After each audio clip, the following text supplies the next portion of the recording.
The story opens inside a massive industrial kitchen where dozens of chefs are preparing an incredible feast.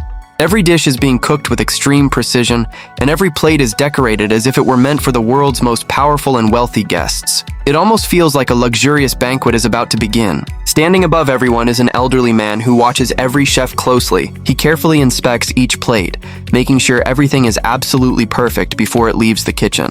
The next scene introduces a man named Goreng, who slowly wakes up inside a strange concrete room. He looks confused, almost as if he has been asleep for a very long time. As he opens his eyes, he notices another elderly man sitting calmly across from him without a single sign of fear. Goreng then looks toward the center of the room and notices a huge square-shaped hole. The hole continues endlessly, both above and below them. It immediately gives the impression that there are hundreds, or maybe even thousands, of identical rooms stacked on top of one another. The old man finally speaks and tells Goreng that they are currently on level 48, and they will have to stay there for an entire month. Confused, Goreng asks what the giant hole is for. The old man explains that this is where the food platform travels. He also tells Goreng that level 48 is actually considered a good level, because food usually reaches this far. The only problem is that whatever they receive will be nothing more than the leftovers from everyone above them. He then introduces himself as Trimagasi. A few moments later, the food platform finally arrives. Even though it carries some of the finest dishes imaginable, every plate has already been picked through by the people above them. The food is scattered, messy, and covered with leftovers. Without wasting even a second, Trimagasi immediately starts eating. To him, this is completely normal. Goreng, however, cannot bring himself to touch any of it. Instead, he quietly picks up a single apple and keeps it beside him. After exactly 2 minutes, the platform begins moving down toward the next level. As soon as Goreng tries to keep the apple after the platform leaves, the temperature inside the room suddenly begins to rise. Within seconds, the room becomes unbearably hot, making it almost impossible to breathe. Panicking, Goreng asks Trimagasi what is happening. Trimagasi immediately tells him to throw the apple into the hole or they will both die. Goreng has no choice but to toss the apple away. The moment he does, the temperature instantly returns to normal. Only then does Goreng realize that once the platform leaves, keeping even a single piece of food is strictly forbidden inside this place. Later, Goreng reveals that he brought a single book with him. Surprised, Trimagasi asks, "You came here willingly?" Goreng calmly replies that he did. In exchange for spending 6 months inside this place, he will receive an accredited diploma, which is exactly why he chose to enter. Hearing this, Trimagasi jokingly says that if that's the case, then he deserves 2 diplomas because he signed up for an entire year. Goreng then asks why Trimagasi came here, but the old man avoids answering. The following day, the same routine begins again. The platform arrives and Trimagasi immediately starts eating without wasting a second. Goreng still refuses to touch the food. This time, however, only one question keeps running through his mind. Why did Trimagasi choose to come here? This time, Trimagasi finally tells him the whole story. He explains that one day he saw a fake advertisement on television. First, the company sold him a knife sharpener, and moments later, it started advertising a knife that never becomes dull. The scam made him so furious that he picked up his television and threw it out the window. Unfortunately, it landed on the head of a man walking below and killed him instantly. After that, Trimagasi was given 2 choices: spend time in a psychiatric hospital or come to this place. He chose this place. After hearing the story, Goreng asks another question. How many levels are there? Trimagasi says the lowest he has ever reached is level 132, and there were still more levels beneath it. Shocked, Goreng asks how food could possibly reach that far down. In a calm voice, Trimagasi replies, "It doesn't." He explains that a person can survive for 30 days without food, but if someone is sent to the lower levels for 2 months in a row, staying alive becomes almost impossible. After hearing that, Goreng tries to reason with the people above. He asks them to eat only their fair share, so there will be enough food left for those below. But no one above pays any attention to him. People beneath them mock him as well. For the first time, Goreng realizes that this place doesn't just destroy people's bodies with hunger. It changes the way they think. The next day, Goreng finally begins eating from the platform.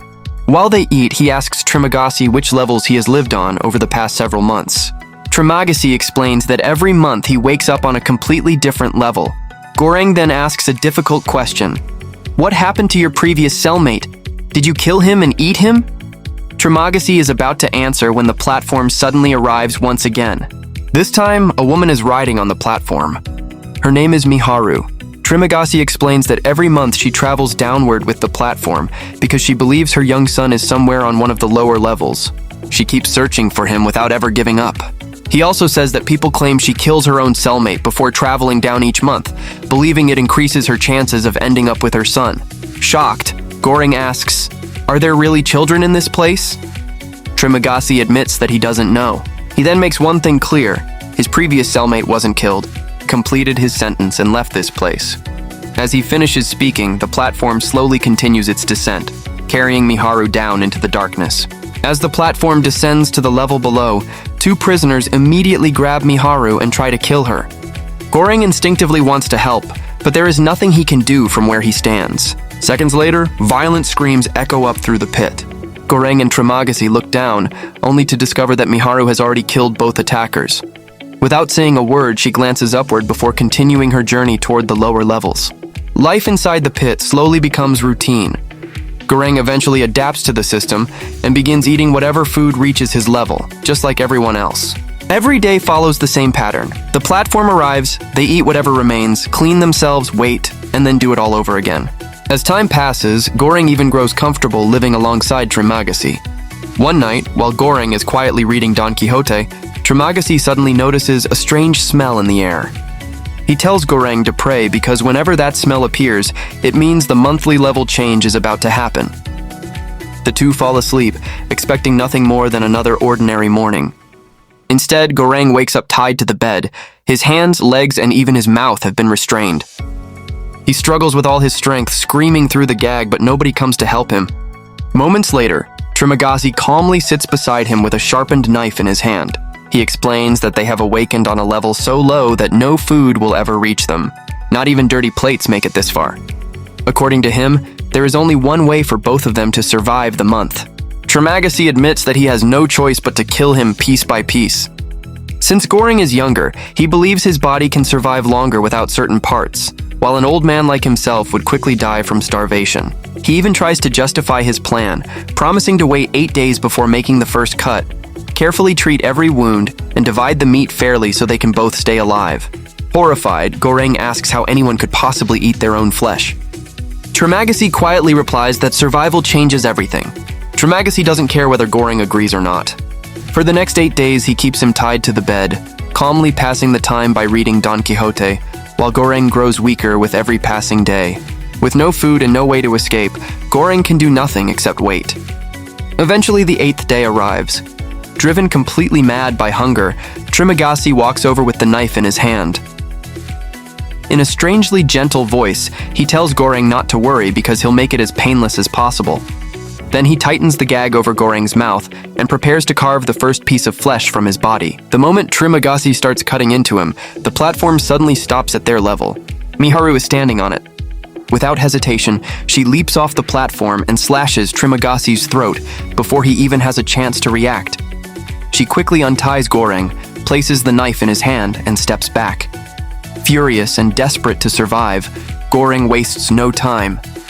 He repeatedly stabs Trimagasi until he finally collapses. Sometime later, Goreng regains consciousness. His body is badly injured, and Miharu is still inside the room. Having no other source of food, she is eating pieces of Trimagasi's corpse. She tears off a small piece and offers it to Goreng, but the instant he puts it in his mouth, he vomits. Miharu silently hands him some water. A few moments later, when the platform begins moving again, she climbs back onto it and disappears into the darkness below. Now Goreng is completely alone. If he wants to survive, the only food left is Trimagasi's body. Hunger eventually overpowers his disgust, forcing him to eat the only thing keeping him alive. As the isolation drags on, Goreng begins hallucinating.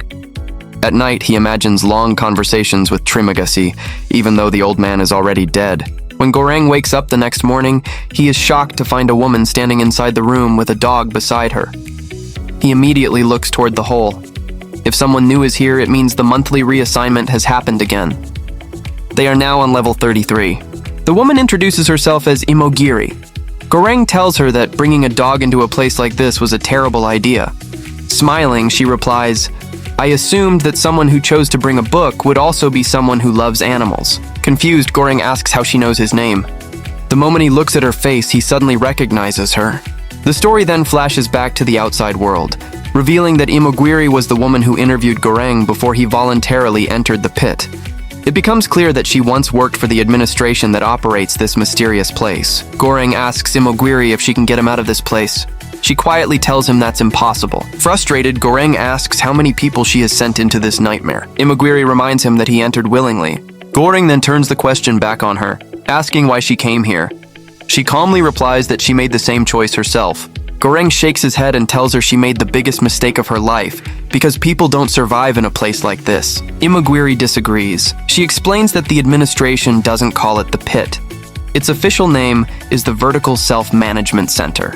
Hearing such a polished name for such a horrifying place makes Goreng laugh in disbelief. He then asks how many levels there are. Imogiri confidently answers, 200. The number leaves Goreng stunned. 200 levels means 400 people. He argues that there's no way enough food could ever reach everyone. Imogiri insists that it would be possible if every person simply ate their own portion and left the rest for those below. She believes the system itself isn't broken. People are. According to her, if everyone showed even a little self-control, no one would have to starve. When the platform arrives, they begin eating. Imogiri also feeds part of her meal to her small dog. Goreng immediately objects, pointing out that every bite given to the dog is food taken away from someone else. Imogiri calmly replies that she eats one day and the dog eats the next. Goreng warns her that the puppy won't survive like that. During their conversation, Imogiri also explains that no one under the age of 16 is allowed inside the facility. Goreng refuses to believe her. He insists that a child exists somewhere in the pit. Days continue to pass. Every time the platform stops at their level, Imogiri politely begs the prisoners below to eat only their fair share and leave food for everyone else. Nobody listens. Some laugh at her, others insult her, and many simply ignore her completely. Despite the constant rejection, she never gives up. Meanwhile, Goreng's wounds slowly heal and he gradually regains his strength. Eventually, Goreng grows tired of watching Imogiri's peaceful approach fail over and over again. He finally shouts at the prisoners below that if they refuse to listen, he'll make sure not a single grain of rice remains edible for them. This time, the threat works. For the first time, people actually obey. The following day, as the platform descends, Goreng notices Miharu lying on it, covered in injuries. After everything she has been through, he isn't surprised that this finally happened. With Imogiri's help, he carefully lifts Miharu onto the bed. Goreng tells Imogiri that Miharu is searching for her child. Before they can say anything else, the platform leaves their level, and the temperature inside the room suddenly begins dropping. Within moments, the freezing cold becomes unbearable. Goreng immediately realizes what happened. The puppy must have hidden a piece of food after the platform left. He quickly takes it away and throws it back into the hole. Almost instantly, the temperature returns to normal. That night, Imogiri and Miharu fall asleep while Goreng remains awake, watching over the room. Sometime later, he notices movement. Miharu suddenly attacks Imogiri. The terrified puppy rushes toward the fight, but Miharu kills it. Goreng barely manages to pull the two women apart. Devastated by the loss of her dog, Imogiri breaks down in tears. The next day, Miharu silently leaves on the platform once again. Watching her disappear, Goreng says she's still searching for her child. Imogiri shakes her head and says that's impossible. She explains that she worked for the administration for 25 years and personally interviewed Miharu only 8 months earlier. According to the official records, Miharu entered the facility alone. She wanted to become an actress, had no family with her, and never had a child. The story then cuts to the upper levels, where wealthy prisoners deliberately ruin perfectly fresh food even after they've already eaten their fill, making sure almost nothing usable reaches the people below. Back on their level, Goreng quietly eats his meal while Imogiri sits nearby, still mourning the little dog that Miharu brutally killed. Goreng tells Imogiri to eat while she still can because it's their last day on this level. Neither of them knows where they'll wake up tomorrow. The next morning, Goreng opens his eyes and immediately notices the number painted on the wall, level 2. Before he can fully process where they are, he turns around and finds Imogiri hanging from the ceiling. She has taken her own life. As hunger slowly begins destroying both his body and his mind, Goreng starts hallucinating. In his imagination, both Tremagasi and Imogiri appear before him, urging him to eat Imogiri's body. They remind him that no food, not even dirty plates, will ever reach level 202. The days crawl by. No food arrives, no new cellmate appears. Goreng is completely alone. and starvation pushes him closer to death with every passing hour. When the platform finally passes his level, he secretly keeps a broken piece of glass from one of the shattered plates. Using it, he scratches countless marks into the concrete wall to keep track of time. At one point, he even tears pages from Don Quixote and chews on them in a desperate attempt to silence his hunger. Eventually, another month comes to an end. When Goreng wakes up again, he can hardly believe what he sees. He is now on level 6. According to the rules, a new cellmate has also arrived. His name is Baharat. Unlike most prisoners, Baharat is full of hope. He believes reaching such a high level is his chance to escape the pit forever. Carrying a long rope, he calls up to the prisoners on level 5 and begs them to help him climb out. After a great deal of convincing, they finally agree. Baharat throws the rope upward and begins climbing. He's only inches away from reaching the top when the people above suddenly betray him, knocking him back into the hole. He would have fallen dozens of levels and almost certainly died, but Goreng grabs him just in time and pulls him back to safety. The following day, the platform arrives with far better food than either of them has seen in months. Since they're on level 6, plenty of untouched dishes are still available. That night, Goreng shares a bold idea with Baharat. He says that if they can deliver enough food all the way to the lowest level, they might finally break the system controlling the pit. At first, Baharat laughs, convinced it's impossible. Goreng then reveals that while trapped on level 202, he counted every second of the platform's journey. Based on those calculations, he believes the pit has 205 levels. Baharat insists food could never survive a trip that far, but after listening to Goreng's reasoning, he finally agrees to try. The next day, they arm themselves with metal rods, climb onto the platform, and begin traveling downward with it. Early in the journey, an elderly prisoner asks why they're doing this. Goreng refuses to give him any food. Confused, Baharat questions the decision. Goreng explains that everyone above level 50 already receives more than enough to eat. Today, nobody on those upper levels will get anything. Their mission is to save the food for the people below. Even though Baharat recognizes the old man and considers him a friend, he reluctantly accepts Goreng's plan. When the prisoner refuses to back down, Goreng and Baharat are forced to kill him before continuing their descent. As the platform keeps moving lower, they intimidate every prisoner they encounter, forcing them to leave the food untouched. Eventually, they arrive at another elderly man's level. Baharat apologizes, explaining that everything they're doing is necessary. The old man calmly asks why they're crushing food beneath their feet. Baharat explains that they're trying to send food all the way back as a message to the administration. Curious, Goreng asks who the old man is. Baharat simply replies, "Think of him as everyone's teacher." The old man agrees that their goal is noble, but he believes their method is completely wrong. Fear and violence, he says, will never create real change. Even if they somehow succeed, who in the administration would ever listen to their voices? Then he offers them a different solution. Instead of protecting every dish, they should leave one meal completely untouched and send it all the way back to level 0. A perfect dish returning untouched would be a message the administration couldn't ignore. After thinking it over, Goreng and Baharat agree. They choose the panna cotta as the message they will protect at any cost. They continue descending through the pit, passing one level after another. At every stop, Goreng and Baharat try to convince the prisoners to go without food for just one day so the people below can finally have something to eat. Those who agree are left alone. Those who refuse are forced back by violence.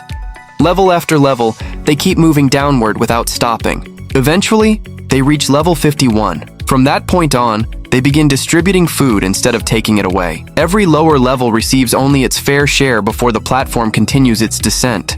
The deeper they travel, the more horrifying the pit becomes. Almost every level tells a different story. Some rooms contain nothing but corpses, while others are stained with the remains of prisoners who never survived. Death has become so common that it barely surprises them anymore. While discussing how much worse the lower levels have become, they suddenly hear someone screaming for help. Goreng immediately recognizes the voice. It's Miharu. Looking down, they see her fighting two massive prisoners.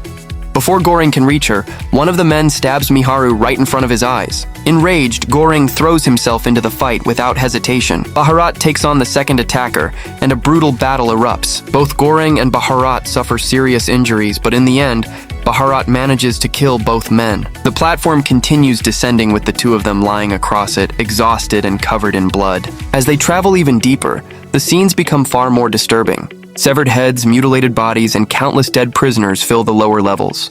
It feels less like a prison and more like a graveyard stretching endlessly into the darkness. The platform keeps moving. It passes level 250, then it keeps going. Finally, it reaches level 333. To their surprise, the untouched panna cotta is still safely sitting on the platform.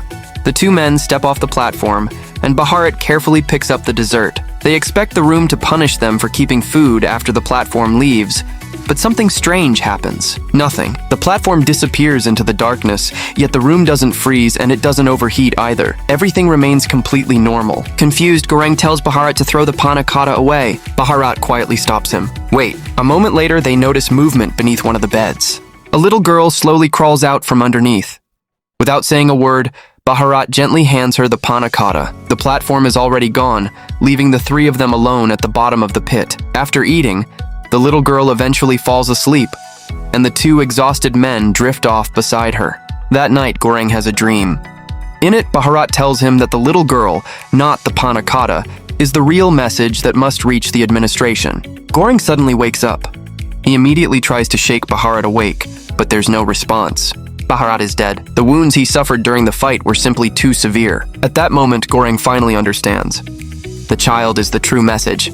When the platform returns the following day, Goreng gently places the little girl onto it. They travel past countless levels until the lights above become nothing more than tiny, distant dots.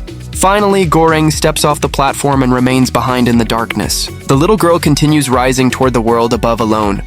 And with that, the movie comes to an end.